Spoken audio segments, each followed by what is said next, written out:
Hello, everyone. Thank you for coming back for another day of walking through the scriptures. So, today we're going to evaluate and look at the content of Matthew chapter 2.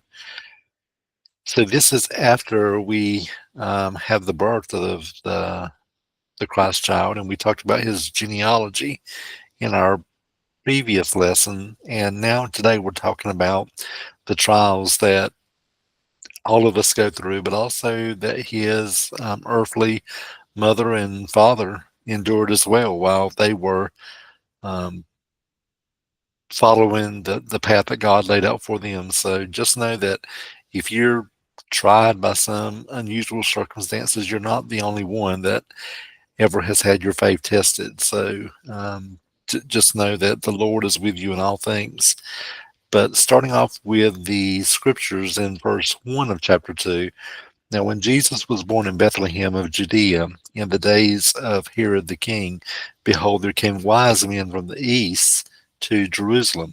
Now, we talked yesterday about the reason that Caesar required all people to come to their lines home city, and of course, the city of David.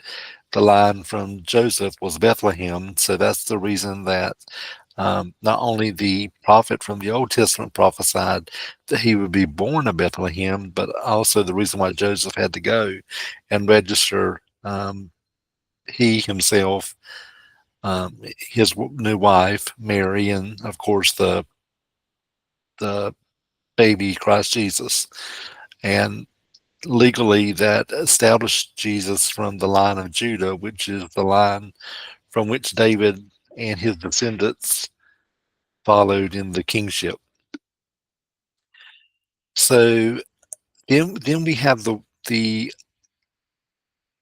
amazing occurrence where men from the east came to Jerusalem. So they were saying, "Where is he that was born of the King of the Jews? For we have seen his star in the east, and we have come to worship him." So the king got really upset. The last thing that Herod, the king of Israel, wanted was that someone to come in and take his place. So he thought it was a coup, someone coming to take over.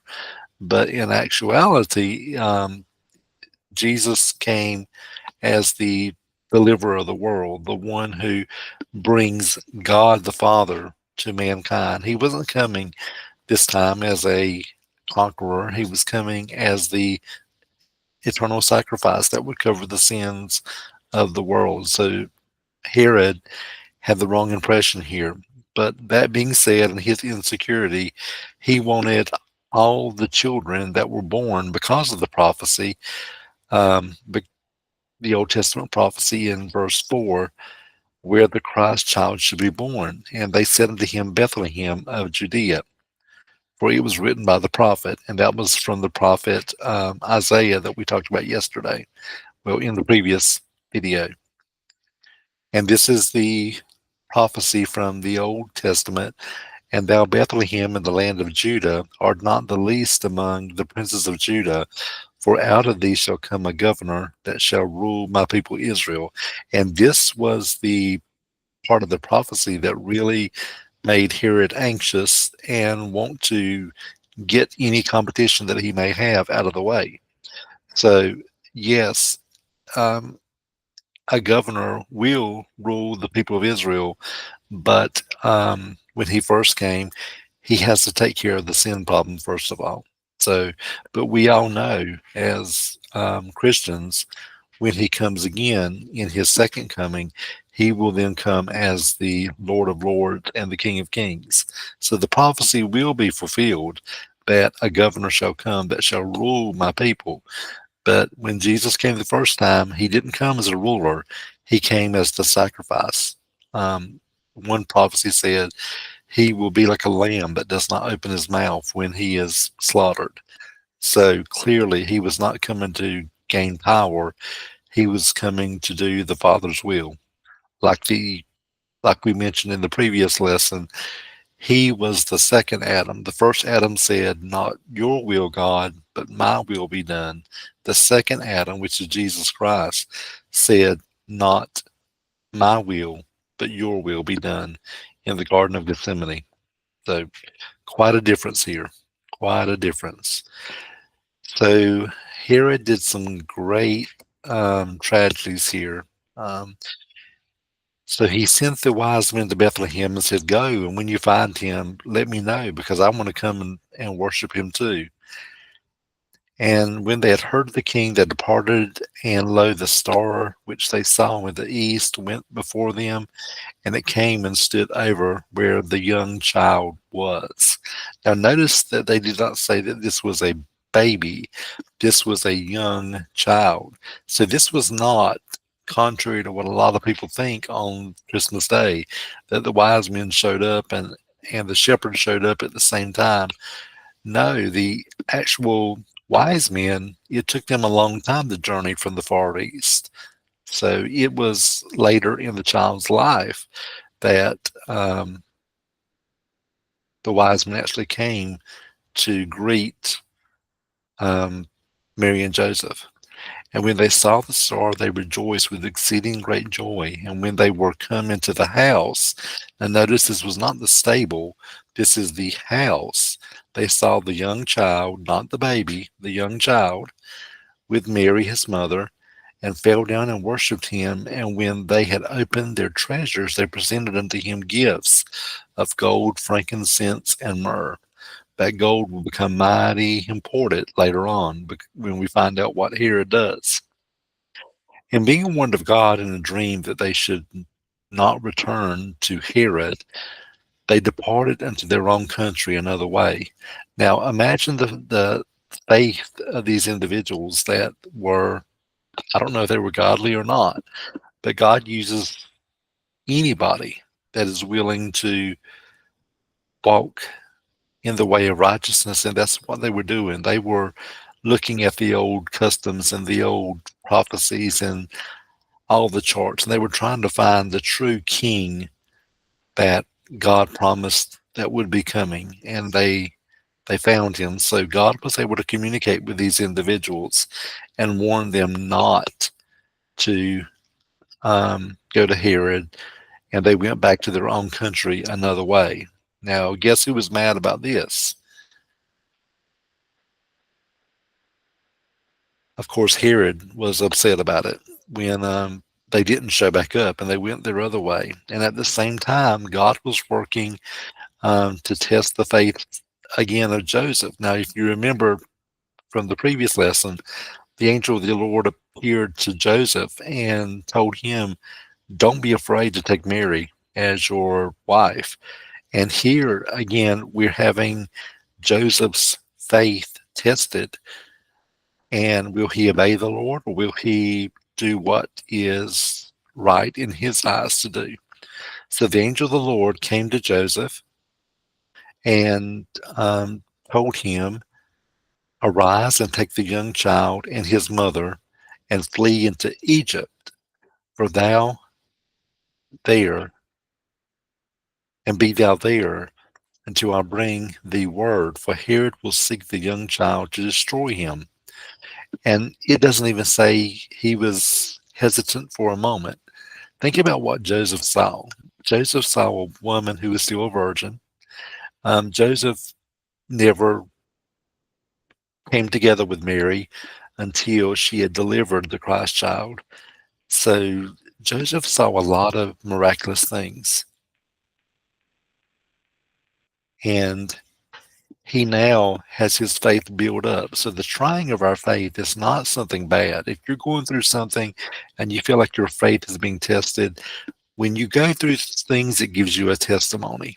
And the testimony that you have will grow each time that your faith is tried, and the Lord takes you deeper and deeper and deeper unto his knowledge. And that's what he was doing here with Joseph. So after the first visitation of the angel, when he had the second visitation of the angel, it says that when he arose, he did exactly what he was told to do. He didn't question it. He did exactly what he was asked to do. And there was until the death of Herod that it might be fulfilled, which was spoken of the Lord by the prophet, saying, "Out of Egypt have I called my son." And isn't that beautiful? Again, we have yet another Old Testament prophecy that Jesus is fulfilling, because just as the prophets said that he would be born in Bethlehem, it also says that out of Egypt have I called my son. So the angel of the Lord came back to Joseph and told him when he was to leave Egypt and come back into the land of Israel. Now, guess who was upset? When the wise men went their other way, Herod, of course, was very angry. He was thinking the wise men were mocking him, so he set forth to kill all the children that were in Bethlehem and in all the coast thereof. So it wasn't just in one town. This was a massive, massive slaughter of innocent children. And it's so tragic. But he was that power hungry that he wanted all children, not only in the city of the prophecy, but in distant cities as well, even in all the coasts thereof, that were 2 years old and younger to be killed.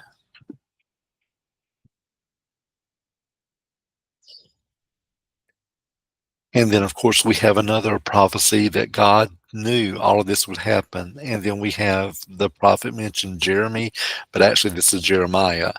From the Hebrew tongue, it would be Jeremiah the prophet saying, "In Ramah was there a voice heard, lamentation and weeping, and great mourning." Rachel, that's the wife of Joseph, which is the father of Israel, if you will, because God changed Joseph's name from Jacob to Israel. So Rachel is the mother of the children of Israel. So we have Rachel weeping for her children and would not be comforted because they are not.